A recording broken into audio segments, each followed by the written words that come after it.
Bismillahirrahmanirrahim. Assalamualaikum warahmatullahi wabarakatuh. Perkenalkan, nama saya Rizwana Aji Prasetyo dari kelas S1TT 08 Do dengan NIM 20 10 11 39. Di sini saya akan menjelaskan mengenai tugas besar 3 untuk mata kuliah Matematika Diskrit. Oke, pada tugas besar 3 ini saya mendapatkan materi yakni algoritma Kruskal. Untuk materi yang akan saya bahas yakni untuk table of content pertama yakni memahami masalah. Yang kedua yakni rencana penyelesaian masalah. Yang ketiga yakni temukan solusi. Yang keempat yakni hasil akhir. Tujuan dari tugas besar ini yakni mahasiswa diharap mampu menentukan poin rentang minimum dari suatu graf. Pada tugas besar 3 ini untuk materi algoritma Kruskal, mahasiswa diharapkan untuk menyelesaikan masalah dari suatu paper. Untuk papernya seperti pada gambar berikut. Yang pertama, yakni memahami masalah. Jelaskan apa yang menjadi permasalahan pada paper sebelumnya.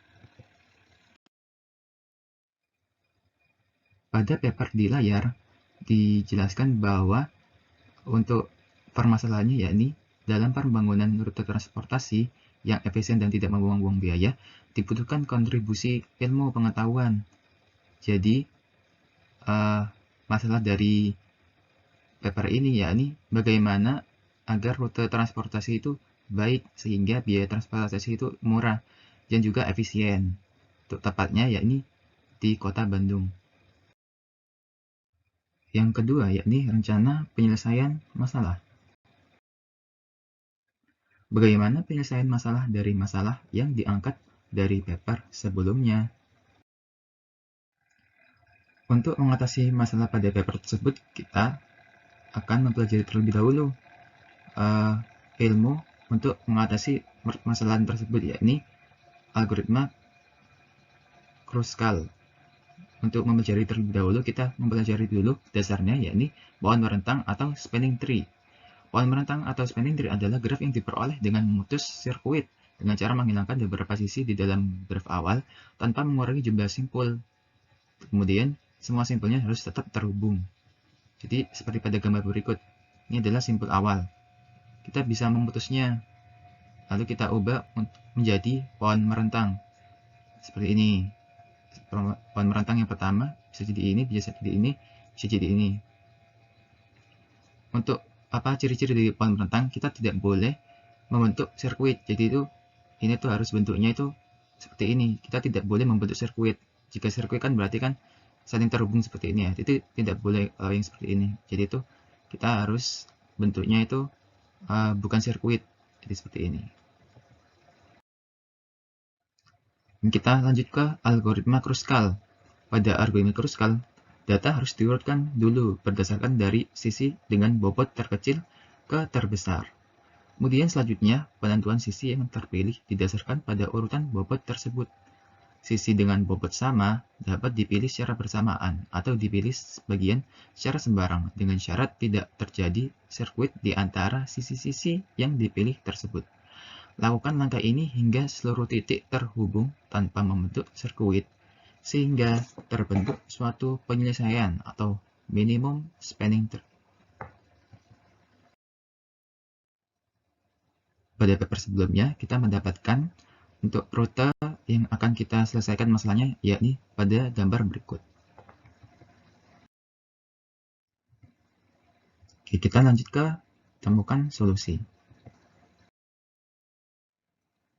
Pada gambar rute berikut akan kita temukan bagaimana solusi menggunakan minimum spanning tree. Oke. Kita kelompokkan dulu. Pertama-tama sisi-sisi serta bobot-bobotnya. Kita urutkan dulu dari yang terkecil hingga yang terbesar. Oke, kemudian kita proses ini untuk bobot-bobot yang ada ini. Jadi yang pertama untuk bobot untuk sisi HI dengan bobot 1,7, ini di sini kita berikan jalur dengan warna merah untuk menandai bahwa itu telah kita berikan tanda. Dan kita lanjut ke sisi BC dan juga AB. BC dan AB.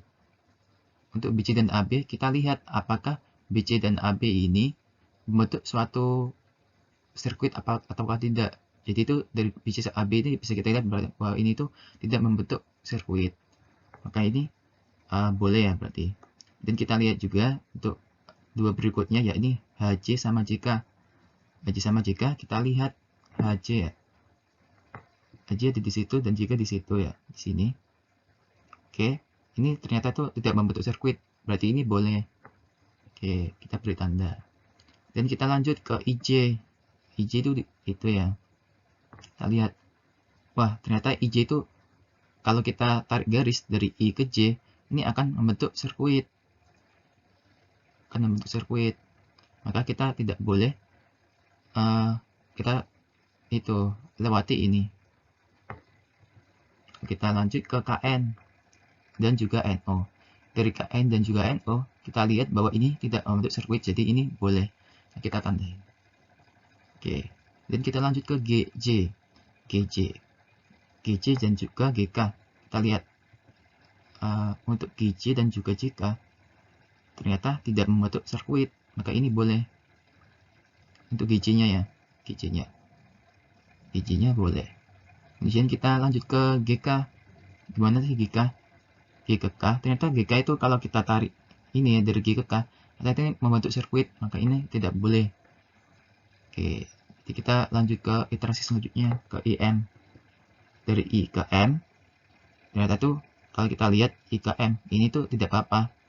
Kalau kita tandain, ini. Kita lanjut ke MN. MN, kita lihat.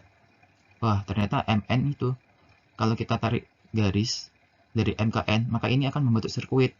Maka ini tidak boleh, maka kita lewatin. Kita lanjut ke KL. Kita lihat dari K ke L, ini tidak membentuk sirkuit ya, berarti ini boleh. Jadi kita beri tanda. Kita lanjut ke GH. Wah, ternyata GH itu tidak boleh. G ke H ini, kalau G ke H berarti dia itu akan membentuk sirkuit, maka ini tidak boleh. Maka kita lewatin. Dan kita ke JM juga tidak boleh ternyata. J ke M ini kalau kita tarik garis dari J ke M, maka akan membentuk sirkuit. Oke, lanjut ke DC. Untuk D ke C, kita lihat bahwa ini tidak membentuk sirkuit. Kali ini kita tandain boleh gitu ya. Dan kita lanjut ke KM. Kita lihat bahwa KM ini tidak membentuk sirkuit. Membentuk sirkuit jika kita tarik garis, berarti ini tidak boleh, kita lewati. Kita lanjut ke KO. KO juga ternyata jika kita tarik garis itu membentuk sirkuit, kita lewati. Lanjut ke LO. LO juga membentuk sirkuit, kita lewati. Kemudian kita ke DH. Ternyata ini tuh jika kita tarik garis tidak membentuk sirkuit, maka kita bertanda. Kemudian kita ke DA.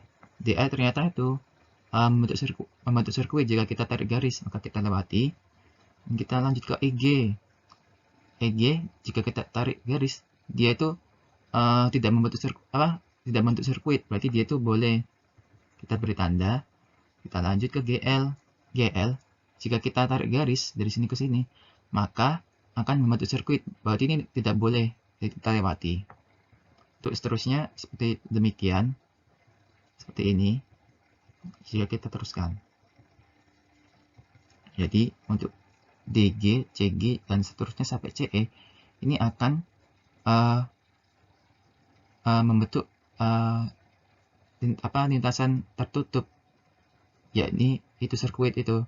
Jadi kita itu menghindari yang sirkuit ini. Kita ingin mencari minimum spanning tree, berarti kan itu ya, bobot minimum dari rute-rute yang bisa dilewati. Oke, jadi kesimpulan ini kita lanjut seperti ini. Didapatkan bahwa jalur yang didapatkan adalah seperti pada gambar berikut. Untuk sisinya yang ada itu yakni HI, BC, AB, dan seterusnya. Dengan bobotnya itu yang ini 1,7 dan seterusnya. Didapatkan bahwa total bobot yang didapatkan yakni 63,1. Itu hasil akhir. Hasil akhir minimum spanning tree atau pohon merentang minimum dapat kita manfaatkan untuk mencari rute yang rute itu maksimal dengan juga bobotnya itu minimal. Dengan memanfaatkan algoritma Kruskal, kita dapat mencari jalur yang seefisien mungkin dan juga semurah mungkin. Sekian dari saya. Jika ada kurang atau salahnya, mohon dimaafkan. Wassalamualaikum warahmatullahi wabarakatuh.